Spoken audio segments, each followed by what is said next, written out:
Gopika is very sweet when comes to all this. എന്ന് വെച്ചാൽ very sweet എന്ന് മാത്രമല്ല, she is like very understanding, വളരെ സെൻസിബിൾ ആയിട്ടുള്ള ഒരു കുട്ടിയാണ്. പാർട്ട്ണർ വേണമെന്ന് നിർബന്ധമൊന്നുമില്ല, പാർട്ട്ണർ ഇല്ലാണ്ടും എനിക്ക് ഒറ്റയ്ക്ക് ജീവിക്കാൻ ഞാൻ വളരെ കംഫർട്ടബിൾ ആണെന്ന്. ഇപ്പൊ എന്ത് തോന്നുന്നു? ഗോപിക ഇന്റർവ്യൂ കാണണേ ഈശ്വര. കാണുന്നുണ്ടല്ലോ, പാർട്ട്ണർ ഇല്ല എനിക്ക് ജീവിക്കാനേ പറ്റില്ല.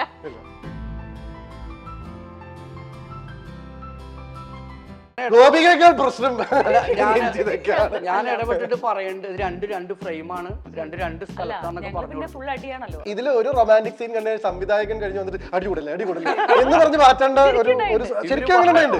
എല്ലാം തികഞ്ഞ മനുഷ്യനാണ്, പക്ഷെ എവിടെ എന്തോ ഒരു നെറ്റ് കുറവ്. ഡയറക്ടർക്ക് മനസ്സിലായത് കഥാപാത്രത്തെ കുറിച്ചാണ് പറയുന്നത്. ഞാൻ 2.5 വർഷം മരുഭൂമിയിൽ തനിച്ച് ജീവിച്ച ആളാണ്. ദുബൈയില് അബുദാബിക്കിടയിൽ തക്കാളി കൃഷി ചെയ്ത് പഴുത്തു പാകമായാൽ ആ തക്കാളി വലിച്ചെറിയുന്നൊരു തൊഴിൽ. ആരോടും മിണ്ടാനില്ല, ഒരു ഹെഡ്ഫോൺ മാത്രം വെച്ചുകൊണ്ട് തനിച്ചായിരുന്നു. അതായത് നമ്മൾ എന്താണ് അവസ്ഥ, ആ അവസ്ഥയിൽ നമ്മൾ അതിനെ ആസ്വദിക്കാൻ ശ്രമിച്ചു കഴിഞ്ഞാൽ അത്രേ ഉള്ളൂ എൻ്റെ ഒരു മൈൻഡ് സെറ്റ്. 15 കോടിയുടെ ഒരു പടമേ നമുക്ക് ഓസ്ട്രേലിയയിൽ ചെയ്യാൻ പറ്റുള്ളൂ. ഞങ്ങളെ പോലെ ഉള്ള ആൾക്കാരെ വെച്ച് 15 കോടിയുടെ ഒരു ഇത് പ്രാക്ടിക്കലി പോസിബിൾ അല്ല. സ്ഥലപ്പേര് കൊരങ്ങനെ എങ്ങനെയാ സംസാരിക്കാൻ പാടില്ല, സംസാരിക്കാൻ പറ്റില്ല. റഷീദിനെ വിളിക്കാൻ ഒരു അവസരം കിട്ടിയപ്പോൾ ഓസ്ട്രേലിയ അല്ല, നീണ്ട കണ്ണുള്ള നാട്. ഇപ്പൊ പറയും ഗോകുലിനെ കിട്ടി.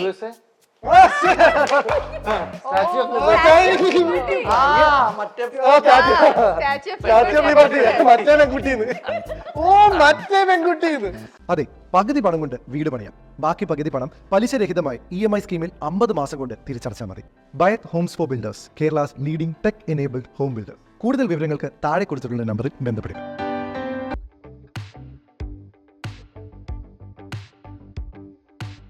മൈൽസ്റ്റോൺ മേക്കേഴ്സിന്റെ എല്ലാ പ്രേക്ഷകർക്കും ഹൃദയം നിറഞ്ഞ സ്വാഗതം. Byte Homes for presence be with Ramya, ആഴങ്ങളിലേക്ക് ഒരു യാത്ര. ഇന്ന് നമ്മൾ ആഴത്തിലേക്ക്, ആ യാത്രയിലേക്ക് കൂട്ടിക്കൊണ്ടു പോകുന്നത്, അല്ലെങ്കിൽ നമ്മൾ അറിയാൻ പോകുന്നത് ഏത് യാത്രയുടെ വിശേഷങ്ങളാണെന്ന് അറിയോ? കുറേ ഓസ്ട്രേലിയ വിശേഷങ്ങളൊക്കെയാണ് നമ്മൾ ഇന്ന് കേൾക്കാൻ പോകുന്നത്. കാരണം ഇന്നിപ്പോ എന്റെ കൂടെയുള്ളത് മനോരാജ്യത്തിന്റെ വിശേഷങ്ങളായിട്ട് ഇതിന്റെ അണിയറ പ്രവർത്തകർ, ഇതിന്റെ എല്ലാമായിട്ടുള്ള ആൾക്കാരാണ്. ഹലോ, ഹായ്, നമസ്കാരം. ആദ്യം തന്നെ ഒരു വലിയൊരു ക്രെഡിറ്റ് ആണ് ഈ ടീമിന് പറയാനുള്ളത്. ഇന്ന് വരേക്കും എത്രയോ എല്ലാവർക്കും പല പല സാഹചര്യങ്ങൾ കൊണ്ടായിരിക്കാം, പക്ഷേ എൻ്റെ പേഴ്സണൽ അനുഭവത്തിൽ ഞാൻ എത്രയോ മൂവിയുടെ പ്രൊമോഷന് പോയിട്ടുണ്ട്. എപ്പോഴും പോയിരുന്നാലും ഞാൻ മിനിമം ഒരു 1.5-2 മണിക്കൂറൊക്കെ ഞങ്ങൾ വെയിറ്റ് ചെയ്യേണ്ടി വരും. ചിലപ്പോൾ അതിനേക്കാട്ടിലും നിന്നിട്ടുണ്ട്. ഇതാദ്യത്തെ സംഭവമാണ്, ചരിത്രം മാറ്റിക്കുറിച്ചിരിക്കുന്നു മനോരാജ്യം. ഇവരിന്ന് ഇവിടെ പറഞ്ഞതിനെക്കാട്ടിലും 1 hour ഏർലിയാണ് ഈ ടീം എത്തിയിരിക്കുന്നത്. കംപ്ലീറ്റ് ക്രെഡിറ്റ് ഡയറക്ടർക്കാണോ കൊടുക്കുന്നത്? രഞ്ജിത ആദ്യമായിട്ട് ഇന്റർവ്യൂ കൊടുക്കുക, അപ്പൊ അതിന്റെ എക്സൈറ്റ്മെന്റ് രഞ്ജിത വന്നിട്ട് ഞങ്ങളെ എല്ലാവരും വിളിച്ചോളാം. രഞ്ജിത ഓടി വരൂ. ഞങ്ങൾ ഇതിനു മുമ്പ് കുറെ പ്രമോഷനൊക്കെ പോയിട്ടുണ്ട്, ഞങ്ങൾ ഇതുവരെ വെയിറ്റ് ചെയ്തിട്ടില്ല. അപ്പൊ ആദ്യമായിട്ടാണ് നിങ്ങൾ നമുക്ക് വേണ്ടിട്ട് വെയിറ്റ് ചെയ്യണമെന്നൊക്കെ. അപ്പൊ ആ ഒരു വലിയ മാപ്പ് ചോദിച്ചുകൊണ്ട് തന്നെ, പബ്ലിക്കലി മാപ്പ് ചോദിച്ചുകൊണ്ട് തന്നെ തുടങ്ങുകയാണ്. എന്തൊക്കെയാണ് ഓസ്ട്രേലിയൻ വിശേഷങ്ങൾ? എവിടെ നിന്ന് തുടങ്ങണം? ഡയറക്ടർ സാറിന്റെ അടുത്ത് തന്നെ ചോദിക്കട്ടെ. ശരി, ഇവരെ ഓസ്ട്രേലിയയിൽ മേയ്ക്കാൻ പാടായിരുന്നോ? ഈ GP എന്തൊരു കുസൃതിത്തരാണ് അല്ലേ? മേയ്ക്കാൻ വേണ്ടിട്ട് കുറച്ച് ഞങ്ങൾ നടന്നു തുടക്കത്തില്. ലൊക്കേഷൻ കാണാൻ വേണ്ടി കുറച്ച് പോയി. അതിന്റെ കുറെ നേരം പോക്കുകളൊക്കെ ഉണ്ടായിട്ടുണ്ട്. രസകരമായിരുന്നു. ഒരു കുടുംബം പോലെ പോകാൻ പറ്റി. ഒരു കുടുംബത്തിലുള്ളവരെ പോലെ സന്തോഷത്തോടെ ആഹ്ലാദത്തോടെ ഞങ്ങൾ അങ്ങ് ചെയ്തിട്ട് തിരിച്ചു പോന്നു. ഒരു വല്ലാത്ത കുടുംബമായി പോയി. ഇത് ഫുൾ കല്യാണം കഴിഞ്ഞിട്ടായിരുന്നോ? അല്ലല്ല, അതിന് മുമ്പേ ഫുൾ തീർത്തു. ഇല്ലെങ്കിൽ ഗോപിക വിടുവോ? ഇതെപ്പോ പോയി ഷൂട്ട് ചെയ്തപ്പോ? ഞങ്ങള് കുറച്ചു മുമ്പേ, ലൈക്ക് കല്യാണത്തിന്റെ ഒരു 4-5 മാസം മുമ്പ് തന്നെ. എൻഗേജ്മെന്റ് മുമ്പേ ആയിരുന്നു. കഴിഞ്ഞ ഫെബ്രുവരിയാണ്, ജൂൺ അല്ലല്ലോ, ഫെബ്രുവരി ഒന്നുമില്ല, ജൂൺ, ജൂലൈ, ഓഗസ്റ്റ്. ഞങ്ങൾ കുറച്ച് നേരത്തെ പോയി പരിപാടികൾ തീർത്തു വെച്ചിരുന്നു. സെപ്റ്റംബർ, ഒക്ടോബർ അയൽവാസി. ആഹ്ലാദവും നല്ല നല്ല കാര്യങ്ങൾ പിന്നെ നടന്നു. അതാണ് മനോരാജ്യത്തിന്റെ ഒരു ഐശ്വര്യമാണ് ഗോപിക. അതാണ് ഗോപിക വസന്തം. ഉള്ളിൽ അതിന്റെ കൗണ്ടർ ജീപ്പിന്റെ ഉള്ളിൽ മാത്രമേ ഉള്ളൂ. ഈ മനോരാജ്യം എന്നൊക്കെ കേട്ട് കഴിഞ്ഞാൽ ഞാനൊക്കറിയാം മനുവിന്റെ എന്തൊക്കെയോ മനുവിന്റെ എന്തൊക്കെയല്ല, മനുവിന്റെ രാജ്യമാണ്. അപ്പൊ മനു ഈ നാട്ടിലിരുന്നിട്ട് ഞങ്ങളെ പറ്റിക്കാനായിട്ട് നിങ്ങൾ മെൽബണിലൊക്കെ പറയുന്നതാണോ, അതോ അവിടെ തന്നെയാണോ ഇതിന്റെ മനു കേരളീയൻ എന്ന പേരിലാണ് ഈ കഥാപാത്രം ഉള്ളത്. അദ്ദേഹം കേരളത്തിൽ നിന്ന് അവിടെ പോയിട്ട് അവിടെ ഉള്ളവരെ മുഴുവൻ മലയാളിയാക്കാൻ വേണ്ടി ശ്രമിക്കുന്ന ആളാണ്. ഓഹോ, കേരളീയ എന്നുള്ളത് അദ്ദേഹത്തിന്റെ ബ്രാൻഡ് നെയിം, അദ്ദേഹത്തിന്റെ ഫേമിന്റെ നെയിമാണ്. അവിടെ പരിപ്പുവടം പഴംപൊരി തുടങ്ങിയ സാധനങ്ങളാണ് അദ്ദേഹം വിൽക്കുന്നത്. ഇപ്പൊ ഒരു മലയാളിത്വം അവിടെ കൊണ്ടുവരാൻ ശ്രമിക്കുകയാണ്. അവിടെ സായിപ്പിനൊക്കെ മറ്റേ നാടൻ കുത്താമ്പുള്ളി ഡ്രസ്സൊക്കെ ഇടിപ്പിക്കാൻ വേണ്ടി എന്ന് വെച്ചാൽ അവര് മുണ്ട് കൊടുക്കും. എന്റെ കൂടെ ഉള്ള ആൾക്കാര് മുണ്ട് പോയിട്ട് അവരെപ്പോഴും മറ്റേ ഓസ്ട്രേലിയയിൽ സ്യൂട്ടൊക്കെ ഇട്ടിട്ട് നടക്കുക. അങ്ങനെ എന്ന് വെച്ചാൽ ഇവരെന്നെയാണ് എനിക്ക് എന്റെ ഇപ്പൊ അവിടെയുള്ള ഓസ്ട്രേലിയൻ സ്റ്റാഫുകളെ നമുക്ക് പറഞ്ഞ് പിന്നെയും തിരുത്താൻ പറ്റുന്നുണ്ട്. പക്ഷെ നമ്മുടെ സുഹൃത്തുക്കളായിട്ടുള്ള ആൾക്കാർ അവിടുത്തെ വേഷം ഇട്ടിട്ടാണ്. അതായത് അവര് തിരുത്താൻ പറ്റുന്നില്ല. എല്ലാം തികഞ്ഞ മനുഷ്യനാണ്, പക്ഷെ എവിടെ എന്തോ ഒരു നെറ്റ് കുറവ്. അതെപ്പോഴാണോ ഡയറക്ടർക്ക് മനസ്സിലായത്? കഥാപാത്രത്തെ കുറിച്ചാണ് പറയുന്നത്. അല്ല, അപ്പൊ കറക്റ്റ് എവിടെയോ എന്തോ ഒരു അപ്പൊ കറക്റ്റ് ജീവിയാണ്. അപ്പൊ കറക്റ്റ് എന്ന് വെച്ചാൽ ഇയാളുടെ സുഹൃത്തുക്കൾക്കൊക്കെ ഇയാളോട് ഭയങ്കര പുച്ഛ ഈ സിനിമയില്. സ്വാഭാവികം അല്ലേ? ഇപ്പൊ എനിക്ക് അഭിനയിക്കണായിട്ട് തോന്നില്ല. ജസ്റ്റ് ബിഹേവ് ചെയ്യുന്ന അത്രേ ഉള്ളൂ. അത് ആക്ഷൻ പറഞ്ഞു ഗോകുലിന് അതെ സ്വയസിദ്ധമായ ഒരു പുച്ഛം, ഒരു പുച്ഛം ഫുൾ ടൈം സിനിമയിലുണ്ടായിരുന്നു. ഈ സ്ക്രിപ്റ്റ് കഴിഞ്ഞ ഉടനെ ഇദ്ദേഹത്തെ ആണ് ഞാൻ വായിച്ചു കേൾപ്പിക്കുന്നത്. അത് ഞങ്ങളൊരു പാർക്കിൽ ഇരുന്നിട്ട് അത് കേട്ട് എനിക്ക് തുടങ്ങിയപ്പോ തന്നെ മനസ്സിലായി ഇദ്ദേഹം ആണോ ഇത്. വായിച്ചു കഴിഞ്ഞപ്പോ നമ്മള് അത്ര ആ കെമിസ്ട്രി കറക്റ്റ് വർക്കായി. ഒന്നും ഇനി പറയാൻ കൈവിട്ട് പോയി ഡയറക്ടർ സാർക്ക് തോന്നിയോ? കൈവിട്ട് പോയ ഡയറക്ടർ മാത്രമായിരുന്നു. ഞങ്ങൾക്കൊക്കെ ഒരു കയ്യിലായിരുന്നു. അതെ, എന്ന് വെച്ചാൽ ഞങ്ങൾക്ക് ഈ ഷൂട്ടിന്റെ ഇടയിൽ നമ്മൾ എല്ലാം സെറ്റ് ചെയ്ത് നോക്കുമ്പോ ഡയറക്ടറോടെ കങ്കാരുവിന്റെ പിന്നാലെ ചാടി കിടക്കുന്നുണ്ടാവും. ഇദ്ദേഹത്തിന്റെ ഉള്ളിലുള്ള കുട്ടിത്തത്തിനെ മാനേജ് ചെയ്യലായിരുന്നു ഞങ്ങളുടെ ഏറ്റവും വലിയ ബുദ്ധിമുട്ട്. അല്ല, എന്റെ ഒരു പോയിന്റ് എന്താ പറയാ, എനിക്ക് അങ്ങനെ ഗൗരവം അറിയില്ല. ഗൗരവത്തില് പറയാൻ പറ്റില്ല. നമ്മള് അവരെ ആര് വന്നാലും അവരുമായിട്ട് അങ്ങ് സുഹൃത്തുക്കളായി കഴിഞ്ഞാല് ഞാൻ പറഞ്ഞില്ലേ, ഇതൊരു രസമായിട്ട് കൊണ്ടുപോകണം. ഇതൊരു കലാപ്രവർത്തനമാണ്. ഞങ്ങൾ ഇവിടെ നേരത്തെ എത്തിയത് തന്നെ ഞങ്ങൾ ഇരുന്ന് ഡിസ്കസ് ചെയ്യായിരുന്നു. നമ്മുടെ തനി സ്വഭാവം പുറത്തെടുക്കരുത്, ഇന്റർവ്യൂ സീരിയസ് ആണെന്ന്. രഞ്ജിത മാത്രം അത് വലിച്ചിട്ടുള്ളൂ, ബാക്കി എല്ലാവരും നമുക്കൊരു ഗ്യാപ്പ് കിട്ടുന്നില്ലല്ലോ. ഇടിച്ച് കേറാനായിട്ട് ഒരു സ്പേസ്. രഞ്ജിതയുടെ ഗ്യാപ്പ് നോക്കിയിരുന്നു കഴിഞ്ഞാൽ ഇരിക്കുകയുള്ളൂ. നമുക്ക് ഇനി അടുത്ത 2 മിനിറ്റ് രഞ്ജിതയിലേക്ക് കോൺസെൻട്രേറ്റ് ചെയ്യാം. രഞ്ജിതയ്ക്ക് സംസാരിക്കും. നമ്മൾ ഈ പ്രോഗ്രാമിന്റെ ഇടയിലൊക്കെ പരസ്യം പോലെ അടുത്തൊരു 30 സെക്കൻഡ് രഞ്ജിതയ്ക്കായി നമ്മൾ തൽക്കാലം കൊടുത്തിരിക്കുന്നു. സമ്മതിക്കൂല. രഞ്ജിതയ്ക്ക് ഒരുപാട് സിനിമകളിൽ ഒന്നും അങ്ങനെ പോയിട്ട് കുറച്ച് സിനിമകളെ ചെയ്തിരിക്കുന്നത്, നല്ല കുറച്ച് സിനിമകൾ മാത്രം ചെയ്തിരിക്കുകയാണ്. ഐ മീൻ ഇപ്പൊ ഇങ്ങനത്തെ ഒരു പ്രൊമോഷൻ, ഇങ്ങനത്തെ ഒരു ഇത് എന്നൊക്കെ പറയണത് ഒരു പക്ഷേ ഇതൊരു രഞ്ജിത ഇതുവരെ നല്ല സിനിമകൾ മാത്രമേ ചെയ്തിട്ടുള്ളൂ. ഇപ്പൊ ഇങ്ങനെ ഒരു സിനിമ ചെയ്തു. എന്താ നിങ്ങൾ ഉദ്ദേശിക്കുന്നത്? അല്ല, ഇങ്ങനെ ഒരു പ്രൊമോഷൻ ആയിട്ട് വന്നിരിക്കുന്നത് അല്ലേ? അതെ, ഇങ്ങനെ ഒരു കിളിപോയ ഒരു തന്റെ കൂടെ കുടുംബത്തിലുള്ള ഒരു അല്ലല്ലേ, ഇതൊക്കെ ഞങ്ങൾ കുടുംബക്കാരാ. നല്ല കുട്ടി എങ്ങനെ സഹിച്ചു, കഷ്ടപ്പെട്ടു ആണല്ലേ? തല തിന്നിട്ടുണ്ടോ ഫുൾ ടൈം? തല, ചെവി ഇത്യാദികള് ആണല്ലേ? അല്ല, ഇനി നമുക്ക് ഈ ഡയറക്ടർ സാറിനെ പറയും. ഇപ്പൊ GAP തൊട്ട് മുന്നേ പറയുന്നുണ്ടായിരുന്നു ഗോകുലിനും അതിനൊപ്പം ചേർന്നു ഡയറക്ടറെ ആയിരുന്നു ഞങ്ങളെക്കാട്ടിൽ വെക്കുന്നത്. രഞ്ജിതയുടെ അഭിപ്രായം എങ്ങനെ? ഇദ്ദേഹം ഭയങ്കര സീരിയസ് ആയിട്ടുള്ള ഒരു ഡയറക്ടർ ആണോ? പോയത് 3-4 സിനിമകൾ ചെയ്ത അനുഭവം വെച്ചിട്ട് എങ്ങനെയായിരുന്നു ഈ ഡയറക്ടർ സാർ? ഇദ്ദേഹത്തിന് സീരിയസ് ആയിട്ട് ഒരു ഇതിൽ പോലും നമ്മൾ കണ്ടിട്ടില്ല. ഇപ്പൊ മനസ്സിലായി കണ്ടാ ഭയങ്കര സീരിയസ് ആയിട്ട് 10-14 നോവൽ എഴുതിയ ഒരു വ്യക്തിയാണ്. അതിൽ വളരെ ആടുജീവിതമൊക്കെ പോലെ ഉള്ള റിയൽ ലൈഫ് എക്സ്പീരിയൻസ് ചെയ്തൊരു വ്യക്തിയാണ്. ഒരു തക്കാളി കൃഷിക്കാരന്റെ സ്വപ്നങ്ങൾ എന്നൊരു നോവലുണ്ട്. സമീർ എന്ന് പറഞ്ഞൊരു സിനിമയാക്കിയത് പുറത്ത്. അത് നാഷണൽ ലെവലിലേക്ക് അംഗീകാരം കിട്ടുന്ന റെക്കഗ്നൈസ് ചെയ്ത എത്തിയ സമീർ എന്നുള്ളൊരു സിനിമ ഞാൻ ആദ്യമായിട്ട് ഡയറക്ട് ചെയ്ത്. അത് ആ വർഷത്തെ മറ്റേ ഫിലിം ക്രിറ്റിക്സ് അവാർഡൊക്കെ അതിനായിരുന്നു. അതിലെ മെയിൻ കഥാപാത്രം ഇദ്ദേഹത്തിന്റെ ആത്മാംശം നിറഞ്ഞ കഥാപാത്രമാണ്. ഇദ്ദേഹത്തിന് ഞാൻ ആദ്യമായിട്ട് ലൈഫിൽ കാണുമ്പോൾ ആ സിനിമയുടെ കഥ പറയാൻ വേണ്ടിയിട്ടാണ് അദ്ദേഹം വരുന്നത്. അപ്പോൾ അദ്ദേഹം എൻ്റെ അടുത്ത് പറഞ്ഞത് വേറെ കഥയാണെങ്കിലും പിന്നെ ഞങ്ങൾ വണ്ടിയിൽ പോകുമ്പോൾ ഇദ്ദേഹത്തിന്റെ റിയൽ ലൈഫ് സ്റ്റോറി പറഞ്ഞു. ഞാൻ പറഞ്ഞു, റഷീദ് ജി ഇതിലൊരു സിനിമ ഉണ്ട് എന്ന് വെച്ചാൽ നിങ്ങൾ പറഞ്ഞ കഥയേക്കാൾ ഇന്റൻസ് ആണ് നിങ്ങളുടെ റിയൽ ലൈഫ് സ്റ്റോറി. അങ്ങനെ അദ്ദേഹം ആ സിനിമ ആദ്യം ചെയ്യുകയാണ്. ഞാൻ 2.5 വർഷം മരുഭൂമിയിൽ തനിച്ച് ജീവിച്ച ആളാണ്. ദുബൈയിൽ അബുദാബിക്കിടയിൽ തക്കാളി കൃഷി ചെയ്ത് പഴുത്തു പാകമായാൽ ആ തക്കാളി വലിച്ചെറിയുന്നൊരു തൊഴിൽ. ആരോടും മിണ്ടാനില്ല, ഒരു ഹെഡ്ഫോൺ മാത്രം വെച്ചുകൊണ്ട് തനിച്ചായിരുന്നു. അപ്പോൾ ഞാൻ അതിനെ മാറി നിന്ന് കാണാൻ ശ്രമിച്ചിട്ടാണ് നാട്ടിൽ വന്ന് നോവൽ എഴുതിയത്. എനിക്ക് വേണമെങ്കിൽ അതിൻ്റെ ഗതികേട് വിധി എന്നൊക്കെ പറഞ്ഞ് വിഷമിക്കാം, പക്ഷെ ഞാൻ അങ്ങനത്തെ ഒരു മൈൻഡല്ല.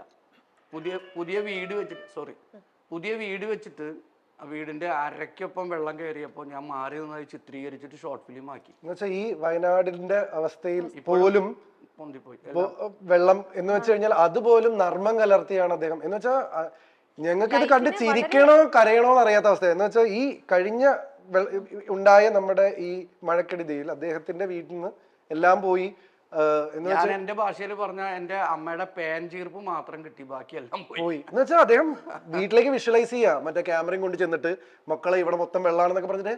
അപ്പൊ ഇദ്ദേഹത്തിന്റെ സംസാരം കേട്ട് എനിക്ക് ചിരിയും വരുന്നുണ്ട്, വീടിന്റെ അവസ്ഥ കണ്ടിട്ട് എനിക്ക് ഭയങ്കര സങ്കടവും തോന്നുന്നുണ്ട്. എന്ന് വെച്ചാൽ അതൊരു അനുഭവം, അതായത് നമ്മള് എന്താണ് അവസ്ഥ, ആ അവസ്ഥയിൽ നമ്മൾ അതിനെ ആസ്വദിക്കാൻ ശ്രമിച്ചു കഴിഞ്ഞാൽ അത്രേ ഉള്ളൂ എൻ്റെ ഒരു മൈൻഡ് സെറ്റ്. ഞാൻ സ്കൂളിലൊക്കെ മുമ്പ് കുട്ടികളോട് പറയാറുണ്ട്, അച്ഛനും അമ്മയും തമ്മിൽ വഴക്ക് കൂടുന്ന കുട്ടികളുണ്ടോ ചോദിക്കുമ്പോൾ പലരും കൈ കാണിക്കും. നിങ്ങളത് മാറി നിന്നിട്ട് സീരിയലാന്ന് കണക്കാക്കി കണ്ടു നോക്കുമ്പോൾ നല്ല രസമായിരിക്കും എന്ന് പറയും. അപ്പൊ ഈ ഒരു ആക്ഷേപഹാസ്യമാണ് ഞങ്ങളുടെ സിനിമ. ഇപ്പൊ നമ്മുടെ സിനിമയ്ക്ക് കിട്ടിയ ഏറ്റവും വലിയ അംഗീകാരം എന്ന് പറയുന്നത് മെൽബൺ ഫിലിം ഫെസ്റ്റിവലിൽ ഒഫീഷ്യൽ എൻട്രി കൂടെ കിട്ടിയിട്ടുണ്ട്. ഇതൊരു കോമഡി നർമ്മം കലർന്ന സിനിമയാണ്, പക്ഷേ ഇതൊരു ബ്ലാക്ക് കോമഡിയാണ്. അതെന്താ ഞാൻ അതിൽ കണ്ടു, ഞാൻ ഇത് കണ്ടപ്പോഴെല്ലാം വളരെ ലൈറ്റും നല്ലൊരു it's A very fun film. ഈ പറഞ്ഞ പോലെ ഇങ്ങനത്തെ കുസൃതിയാണ്, പക്ഷെ ഒരു സ്ഥലത്തിൽ നിന്ന് ഈ സിനിമയുടെ ഗതി മാറുന്നുണ്ട്. ഗതി മാറുമ്പോൾ പോലും കാണുന്ന പ്രേക്ഷകർക്ക് ഒരു തരത്തിലുള്ള അസ്വസ്ഥതയോ അല്ലെങ്കിൽ കാണുന്ന പ്രേക്ഷകർക്ക് ഇവരുടെ മണ്ടത്തരമാണ്. പക്ഷെ കഥാപാത്രങ്ങൾ കടന്നു പോകുന്നത്, ഇപ്പൊ എനിക്ക് ആസ് എൻ ആക്ടർ ഈ അടുത്ത കാലത്ത് കിട്ടിയ ഏറ്റവും നല്ല കഥാപാത്രമാണ്. ചെറിയ ഒരു എന്ന് വെച്ചാൽ പ്രേതം എന്നുള്ള സിനിമ മലയാളത്തിൽ എനിക്ക് ഇതിനു മുമ്പ് കാര്യമായിട്ടുള്ള ഒരു ക്യാരക്ടർ കിട്ടി. നീരജയിൽ ചെറിയൊരു പാട്ടിൽ മാത്രമേ ഉണ്ടായിരുന്നുള്ളൂ. അങ്ങനെ നോക്കുമ്പോ ചെയ്യാൻ കൊതിച്ച ഒരു കഥാപാത്രം, ഈ കഥാപാത്രമാണ് എന്നെ ഈ സിനിമയിലേക്ക് കൂടുതൽ അട്രാക്ട് ചെയ്തത്. അതിന്റെ ഒരു എക്സൈറ്റ്മെന്റ് ആണ് ഒരുപക്ഷെ ഞാൻ ജിപിയിൽ ഇപ്പൊ കാണുന്നത്. അല്ല, എക്സൈറ്റ്മെന്റ് ജിപിയിൽ എപ്പോഴും ഉണ്ട്, അത് വേറെ കാര്യം. പക്ഷെ അതിന്റെ ഒരു സന്തോഷം തീർച്ചയായിട്ടും ഉണ്ട്. എന്ന് വെച്ചാൽ ഞാൻ എന്നും വളരെ സന്തുഷ്ടനാണ് ഇങ്ങനെ ഒരു ക്യാരക്ടർ കിട്ടി, അല്ലെങ്കിൽ ആസ് എൻ ആക്ടർ എനിക്ക് തന്നെ ഒരു ലേണിംഗ് എക്സ്പീരിയൻസ് ആയിരുന്നു. ഇതിന്റെ കൂടെ ഈ അനസ്മോൻ എന്ന് പറയുന്ന നമ്മുടെ പ്രൊഡ്യൂസറെ പറയാതിരിക്കാൻ പറ്റില്ല.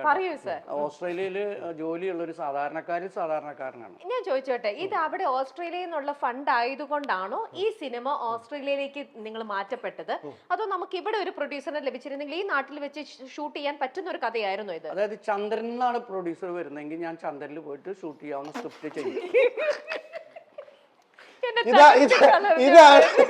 ഇതാണ് റഷീദ് പാറക്കൽ, മനസ്സിലായില്ലേ? ഇനി ഞങ്ങളുടെ ഒരു ആറ്റിറ്റ്യൂഡ് എങ്ങനെയാ വെച്ചാൽ ഈ പറഞ്ഞ പോലെ ചന്ദ്രനിലേക്ക് കൊണ്ടുപോയെങ്കിൽ ഞങ്ങൾ അഭിനയിക്കും. ഇങ്ങനെ ഒരു ടീമിനെയാണ് പുള്ളിക്ക്. ഇല്ലാന്ന് പറയുന്നില്ല, ഞാൻ ജീവിച്ചു പോകുന്ന മുഴുവൻ എന്ത് പറഞ്ഞാൽ അത് ചെയ്യുക, എഴുതുക. കഥയാണോ, കവിതയാണോ, നാടകമാണോ, നോ ഇല്ല. ഇത് ചോദിച്ച സ്ഥിതിക്ക് പറയേണ്ടതായിട്ടുള്ള ഒരു കാര്യം എന്ന് പറയുന്നത്, അനസ് ഒരു സീസൺഡ് പ്രൊഡ്യൂസർ ഒന്നുമല്ല. അദ്ദേഹം ഇത് വേറെ ആരെങ്കിലും കൊണ്ട് ചെയ്യിപ്പിക്കുക, സിനിമയോട് ഭയങ്കര ഞങ്ങളെപ്പോലെ ഒരുപാട് ആഗ്രഹവും താല്പര്യമുള്ള ഒരു വ്യക്തിയാണ്. കുട്ടിക്കാലം മുതലേ മമ്മൂക്ക ഫാൻസ് അസോസിയേഷൻ ഒക്കെ ആയി ഇവിടെ നടന്നിരുന്ന മനു കേരളീയന്റെ കുറച്ച് സ്വഭാവങ്ങളുള്ള ഒരു വ്യക്തിയാണ് അനസ്. പക്ഷേ ഓസ്ട്രേലിയയിലുള്ള ഒരു പ്രശ്നം എന്താ വെച്ചാൽ അവിടെ ഹ്യൂമൻ റിസോഴ്സ് ഭയങ്കര ഇഷ്യൂ ആണ്. എന്ന് വെച്ചാൽ മിനിമം വേജ് തന്നെ ഭയങ്കര ഹ്യൂജാ. ഒരാളെ നമ്മൾ അക്കോമഡേറ്റ് ചെയ്യാന്ന് പറയുന്നത്. അപ്പൊ എന്ത് പറ്റുന്ന വെച്ച് കഴിഞ്ഞാൽ ഒരു 10-15 കോടിയുടെ ഒരു പടമേ നമുക്ക് ഓസ്ട്രേലിയയിൽ ചെയ്യാൻ പറ്റുള്ളൂ. ഞങ്ങളെപ്പോലെ ഉള്ള ആൾക്കാരെ വെച്ച് 15 കോടിയുടെ ഒരു ഇത് പ്രാക്ടിക്കലി പോസിബിൾ അല്ല. അപ്പൊ ഇത് അതുകൊണ്ട് തന്നെ ഇങ്ങനത്തെ സിനിമകൾ ഓസ്ട്രേലിയയിൽ ബുദ്ധിമുട്ടായിരുന്നു. 2, ഓസ്ട്രേലിയയിൽ വർക്കിംഗ് വിസ എസ്പെഷ്യലി കിട്ടുക എന്നുള്ളത് ശ്രമകരമായിട്ടുള്ള ഭയങ്കര ബുദ്ധിമുട്ടാണ്. One of the biggest Australian visa കിട്ടുക എന്ന് പറഞ്ഞാൽ അത്രയും ബുദ്ധിമുട്ടായിട്ടുള്ള ഒരു കൺട്രിയാണ്. അപ്പൊ അവിടെ വർക്ക് പെർമിറ്റ് വിസയും കൂടി കിട്ടുക എന്ന് പറഞ്ഞു കഴിഞ്ഞാൽ ഈവൻ മോർ ഡിഫിക്കൽട്ട് ആണ്. ഇങ്ങനെ 1-2 കടമ്പകൾ ഉള്ള ഒരു സമയത്ത് അനസ് ഇറങ്ങിത്തിരിക്കുകയാണ്, ഞാൻ ഇതിനായി ശ്രമിക്കുക എന്ന് പറഞ്ഞിട്ട്. ഒരുപാട് ആക്ടേഴ്സ് ശ്രമിച്ചിട്ട് വർക്ക് പെർമിറ്റ് കിട്ടാത്ത അവസരങ്ങൾ ഉണ്ടായിരുന്നു. ഞങ്ങൾ പോകുന്നതിന് മുമ്പ് തന്നെ ഞങ്ങളെക്കാൾ വലിയ സ്കെയിലിൽ ഇരിക്കുന്ന പല ആക്ടേഴ്സിനും ഇത് കിട്ടിയിട്ടുണ്ടായിരുന്നില്ല. അനസ് ഈ കടമ്പകളൊക്കെ ഓരോന്നോരോന്നായിട്ട് നന്നായി ബുദ്ധിമുട്ടിട്ട് തന്നെ കടന്നു കിട്ടി. അദ്ദേഹത്തിന്റെ സുഹൃത്തുക്കളെ വെച്ച് ഹ്യൂമൻ റിസോഴ്സ് മാനേജ്മെന്റ് ചെയ്തു. അദ്ദേഹത്തിന്റെ ഇത്രയും കാലത്തെ സോഷ്യൽ സ്പേസിൽ വർക്ക് ചെയ്യുന്ന ഒരാളാണ്, സോഷ്യൽ വർക്കർ കൂടിയാണ്. ഗവൺമെന്റുമായിട്ടുള്ള അദ്ദേഹത്തിനുള്ള സൗഹൃദം വെച്ച് അദ്ദേഹം ബാക്കി കാര്യങ്ങൾ ചെയ്ത് ഇത് മുന്നോട്ട് കൊണ്ടുപോകണം. ഇത് ചെയ്തുകൊണ്ടിരിക്കുമ്പോൾ തന്നെ പല ആൾക്കാരും ഞങ്ങളോട് എന്നെ മാറ്റി നിർത്തി പറഞ്ഞിരുന്നു, അനസ് ഇത് കംപ്ലീറ്റ് ചെയ്യുമെന്ന് ഞങ്ങൾക്ക് തോന്നുന്നില്ല എന്ന് പറഞ്ഞിരുന്നു. അതുകൊണ്ടാണ് ഞങ്ങൾ ഭാഗമാവാത്തത്. ഇത് വിജയിക്കുന്നു വേണ്ട, അനസ് ഈ പടം റിലീസ് ചെയ്താൽ തന്നെ അവൻ വലിയൊരു സംഭവം എന്ന് ഞങ്ങളോട് അവിടുത്തെ വലിയ വലിയ ബിഗ് ഷോട്ട്സ് പറഞ്ഞിരുന്നു. കമൽഹാസൻ സാറിന്റെ ടെലിഫോൺ മണി പോലെയുള്ള സിനിമകളുടെ പടങ്ങളുടെ ചില സോങ്സ് അല്ലെങ്കിൽ ചില ഭാഗങ്ങൾ മാത്രമാണ് അത് സംഭവിച്ചിട്ടുള്ളത്. ഇത് first frame to last frame completely shot in Australia, first Malayalam ഫിലിമാണ്. ഞങ്ങൾ ചേംബറിലും എല്ലായിടത്തും അന്വേഷിച്ചപ്പോഴും ഒക്കെ ഞങ്ങൾക്ക് മനസ്സിലാക്കിയ ഒരു കാര്യം അത് getting in to a new. അതുകൊണ്ടാണ് നിങ്ങൾക്ക് ഈ പാട്ടും ഭയങ്കര ഫ്രഷ് ആയി തോന്നുന്നത്. കാരണം സ്ഥിരം മലയാള സിനിമയിൽ കാണുന്ന ഏരിയകളല്ല. ഇപ്പൊ അമേരിക്കൻ വിഷ്വൽസ് നമ്മൾ പല സ്ഥലങ്ങളിൽ കണ്ടിട്ടുണ്ട്, അക്കരെ കാഴ്ചകളിൽ കണ്ടിട്ടുണ്ട്, അതിൽ കണ്ടിട്ടുണ്ട്, പല ശ്യാം സാറിന്റെ സിനിമകളിൽ കണ്ടിട്ടുണ്ട്. ഓസ്ട്രേലിയയിൽ നിങ്ങൾ മലയാള സിനിമയിൽ ഓസ്ട്രേലിയൻ വിഷ്വൽസ് വളരെ അപൂർവമായിട്ടാണ് ഞാൻ ഒന്ന് ഗോപിയോട് ചോദിച്ചോട്ടെ, ഞാൻ ആ വിഷ്വൽസ് കണ്ടു. അപ്പം അത് ഇപ്പം കണ്ടിരിക്കുന്നത്, അപ്പൊ ഇത് ഗോപിക കാണുമ്പോഴേ ഇപ്പൊ കല്യാണം കഴിഞ്ഞിട്ടേ ഇരിക്കുകയാണ്, അപ്പോൾ പുതുമുഖത്തിൽ തന്നെയാണല്ലോ എപ്പോഴും. അപ്പോൾ അതിനകത്ത് ഈ ഒരു റൊമാൻറ്റിക് സീനൊക്കെ കാണുമ്പോൾ ഗോപികയുടെ റിയാക്ഷൻ എന്തായിരുന്നു? അതെല്ലാം ചീറ്റിംഗ് ആയിരുന്നു first of all. ആണല്ലേ? ആ, അതെ അതെ അതെ. അല്ല അതാദ്യം ഞാൻ ഗോപികേക്കാൾ പ്രശ്നം ഞാൻ ഇടപെട്ടിട്ട് പറയേണ്ടത് രണ്ട് ഫ്രെയിമാണ്, രണ്ട് സ്ഥലത്താന്നൊക്കെ ഞങ്ങൾ പറഞ്ഞു പിന്നെ ഫുൾ അടിയാണല്ലോ. അപ്പൊ എന്ന് വെച്ചാലേ ഇതില് ഒരു റൊമാൻറ്റിക് സീൻ കണ്ട സംവിധായകൻ കഴിഞ്ഞ് വന്നിട്ട് അടികൂടല്ലേ എന്ന് പറഞ്ഞ് മാറ്റേണ്ട ഒരു ശരിക്കും അങ്ങനെ ഉണ്ട്. എന്ന് വെച്ചാൽ ഞങ്ങൾ തമ്മിൽ വളരെ ഇന്റിമേറ്റ് ആയിട്ടുള്ള ഒരു സീൻ ഷൂട്ട് ചെയ്ത് കഴിഞ്ഞ് കട്ട് കഴിഞ്ഞിട്ട് ഇയാളുടെ എന്തോ ഒരു പ്രൊഫൈലിനെ കുറിച്ച് സംസാരിക്കാൻ തുടങ്ങി. അപ്പൊ ഞാൻ പറഞ്ഞു, ഇവിടെ അല്ലെങ്കിലേ സ്ഥലമല്ലേ, ഈ ലൊക്കേഷൻ നമുക്ക് പോകും, അപ്പൊ പ്രൊഫൈലാണോ വരുന്നത് എന്തോ പറഞ്ഞ് തല്ലുകൂടിക്കൊണ്ടിരിക്കും. അടികൂടല്ലേ ഒരു ഇന്റിമേറ്റ് സീനേ കഴിഞ്ഞുള്ളൂ. Gopika is very very sweet when comes to all this. എന്ന് വെച്ചാൽ വെരി സ്വീറ്റ് എന്ന് മാത്രമല്ല, she is like very understanding, വളരെ സെൻസിബിൾ ആയിട്ടുള്ള ഒരു കുട്ടിയാണ്. പിന്നെ ആൾ ഈ ഒരു ഫീൽഡിൽ വർക്ക് ചെയ്യുന്ന ഒരു ആളുമാണ്. കുസൃതി രൂപേണൊക്കെ പലതും പറയും. എന്ന് വെച്ച് കഴിഞ്ഞാൽ എന്റെ അടുത്ത് ഇത്രയൊന്നും ഇല്ലല്ലോ, ലൈക്ക് ഫൺ സ്പേസിലൊക്കെ പക്ഷേ ആള് ഷീ ഈസ് വെരി സെൻസിബിൾ. ഞാൻ ഒരു ഇന്റർവ്യൂവിൽ പറയുന്നത് കേട്ടിട്ടുണ്ട്, എനിക്ക് പാർട്ട്ണർ വേണമെന്ന് നിർബന്ധമൊന്നുമില്ല, പാർട്ട്ണർ ഇല്ലാണ്ടും എനിക്ക് ഒറ്റയ്ക്ക് ജീവിക്കാൻ ഞാൻ വളരെ കംഫർട്ടബിൾ ആണെന്ന്. ഇപ്പൊ എന്ത് തോന്നുന്നു? ഗോപിക ഇന്റർവ്യൂ കാണണേ ഈശ്വര.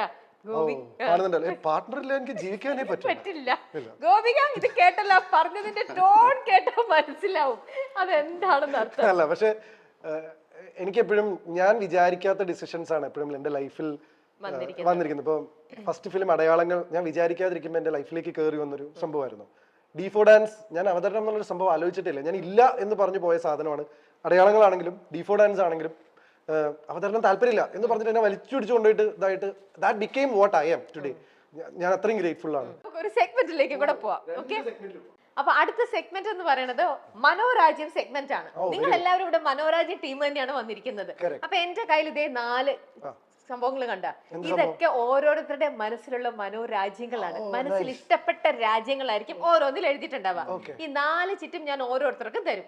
അപ്പൊ ഉറക്കെ വായിക്കരുത്, പതുക്കെ. ഇപ്പം ചേട്ടനും തുടങ്ങും. ചേട്ടൻ ഫസ്റ്റ് എന്നിട്ട് ഇവരെ കൊണ്ട് ആക്ട് ചെയ്ത് കാണിപ്പിക്കണം അതേത് രാജ്യമാണെന്ന്.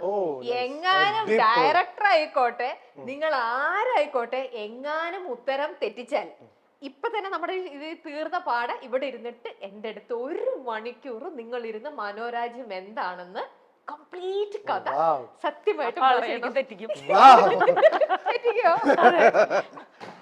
ഓക്കെ, അപ്പൊ ഇതാണ് സംഭവം. ഐശ്വര്യപൂർണമായിട്ട് ഓരോരുത്തരും ഓരോന്ന് എടുത്തോ. അല്ല, ഇതിപ്പോ എന്തുണ്ടായി? എനിക്കൊന്നും മനസ്സിലായി.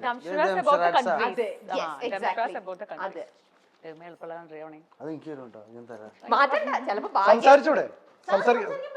ആക്ഷനിലൂടെ തെറ്റിച്ച 1 hour പനിഷ്മെന്റ് ആണ് കേട്ടാ. 1 hour കിട്ടിയോ? മുഖത്തൊരു കിട്ടി. ആ ചേട്ടൻ സ്റ്റാർട്ട് ചെയ്യണോ? ഉണ്ടോ? ആ എക്സ്പ്രഷൻ വന്നതോടെ ചീട്ട് മാറ്റാൻ പറ്റൂല. എക്സ്പ്രഷൻ വന്നതോടെ നേരെ ഫസ്റ്റ് ചാൻസ്. ആര് പറയും ആരാണ്? നിങ്ങൾ 3 പേർക്കും ചാൻസ് ഉണ്ട്. നിങ്ങൾക്ക് 3 പേർക്കും പറയാം. ഗൂഗിളിന്റെ അടുത്ത് ചോദിക്കുന്നത് എങ്ങനെ ആക്ട് ചെയ്യേണ്ടത് കിടക്കുന്നു. ഇത്ര നല്ലൊരു അഭിനേതാവല്ല, 10-35 സിനിമയിൽ അഭിനയിച്ചിട്ടില്ലേ? മാത്രല്ല നാടകാചാര്യനാണ്. അതാ പറഞ്ഞു, എന്നിട്ടാണ് ഇനി ഞാൻ ചാൻസ് എനിക്ക് സമയം വേണം. ജീവിക്ക്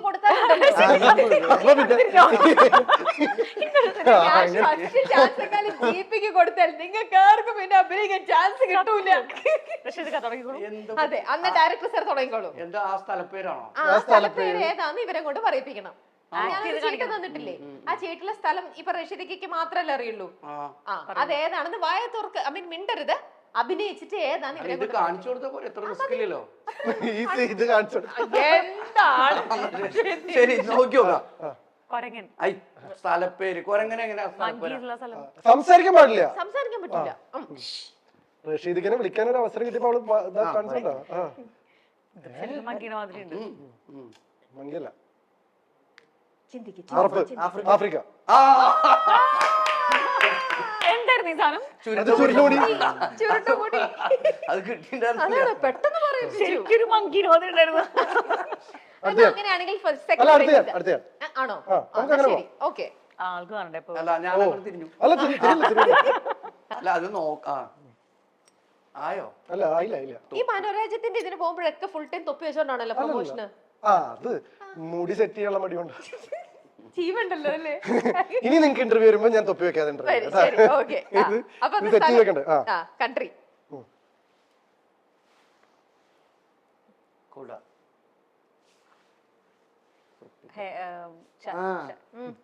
ഇപ്പൊ പറയും ഗൂഗിളിന് കിട്ടി USA? Statue of Liberty. മറ്റേ പെൺകുട്ടിന്ന് മറ്റേ പെൺകുട്ടിന്ന് അടുത്ത് ഗോകുലൻ അല്ല ഗോകുലൻ പറ്റേ ചെയ് ഗോകുലൻ അടുത്ത സിനിമയിൽ അഭിനയിക്കണ്ടല്ലേ ചെയ്തു. അഭിനയിക്കാൻ അറിയില്ലെന്ന് പറഞ്ഞ ഗോകുലിന് സാധിക്കും. ഇല്ല, ഞാൻ ഇതിന് തോൽവിയാണ്. അല്ലല്ല തോൽവിയില്ല. കാരണം ഞങ്ങള് ഗോകുലൻ ഞാൻ പറയും ഇല്ല, എനിക്ക് എവിടെ തുടങ്ങണമെന്ന് അറിയാൻ ഗോകുലൻ തുടങ്ങ്, ഗോകുലൻ തുടങ്ങ്. തോറ്റാൽ എന്നോട് 1 മണിക്കൂർ സംസാരിക്കണമെന്ന് ആലോചിച്ച് വിഷമം തോന്നുന്നുണ്ട്. നമുക്ക് മനോരാജ്യത്തിന്റെ വിശേഷങ്ങളൊക്കെ കേൾക്കാം. എന്തായാലും ഇപ്പൊ ദീപ ഗോകുലൻ ശ്രമിക്ക്, തോൽക്കൂല. ആ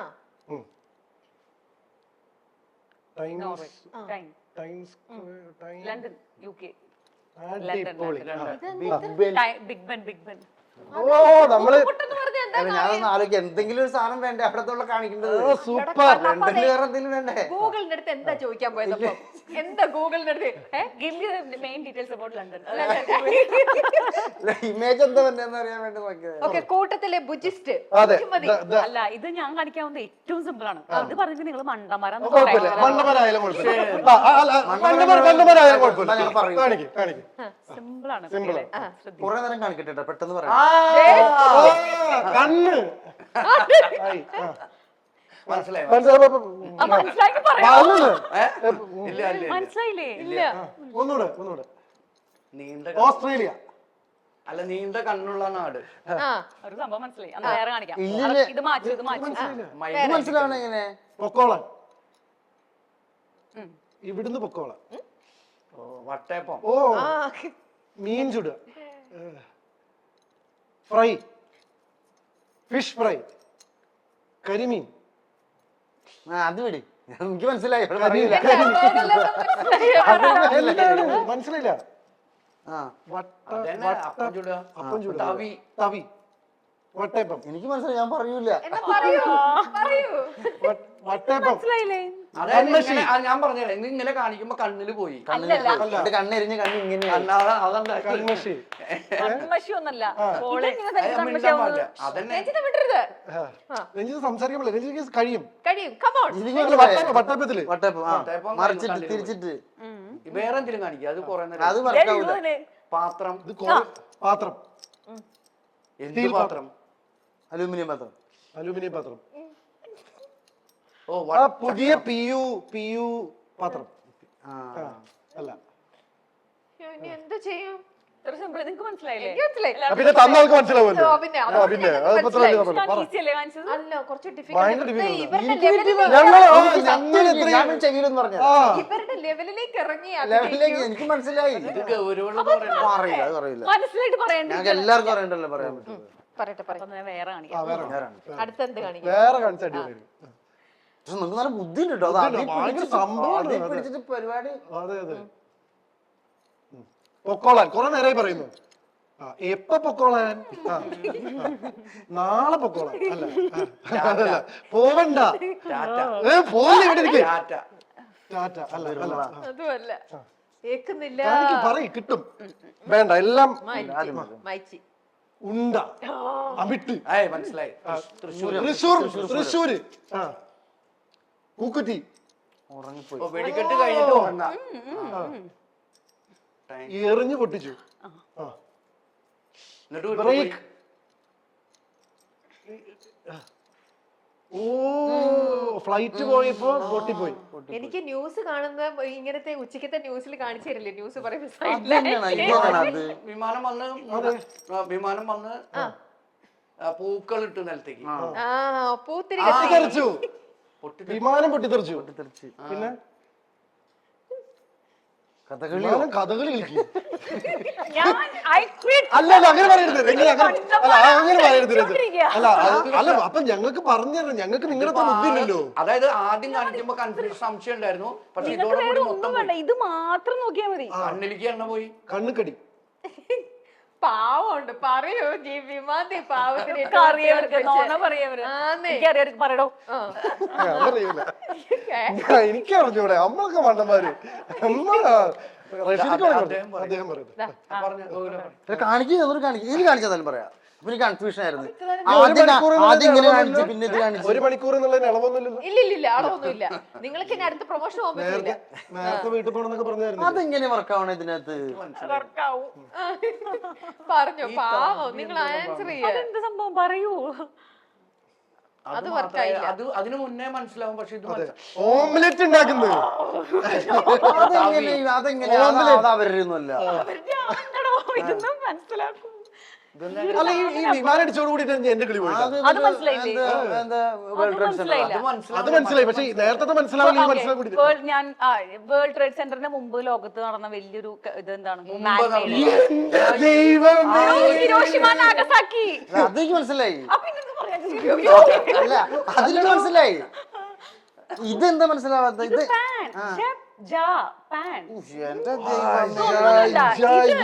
അതേന്നെ ഇവർക്ക് എളുപ്പാണ്. ഇങ്ങനെ കണ്ടുള്ളത് ഞങ്ങൾക്ക് ഇത് ചീനച്ചട്ട ചൈനയിലാണ്, ഇത് ചൈനയാണ്. ജപ്പാൻ എങ്ങനെ വരുന്നു? ചീനച്ചട്ടിക്ക് ഫ്രൈങ് പാൻ എന്ന് പേരില്ല. അല്ലാന്ന് പറഞ്ഞല്ലോ. ഇത് ചീനച്ചട്ടി, ചീനച്ചട്ടി ചൈന, അതെനിക്ക് മനസ്സിലായെന്ന് പറഞ്ഞു. പിന്നെ ഇതും ചൈന, ഇതും ചൈന. ചീനച്ചട്ടി എന്ന് പറഞ്ഞത് അപ്പൊ ഈ പൊക്കോളം ചീനച്ചട്ടി ഇങ്ങനല്ലേ, രണ്ട് ഈ പൊക്കോളം പറഞ്ഞത് ഈ ജപ്പാൻ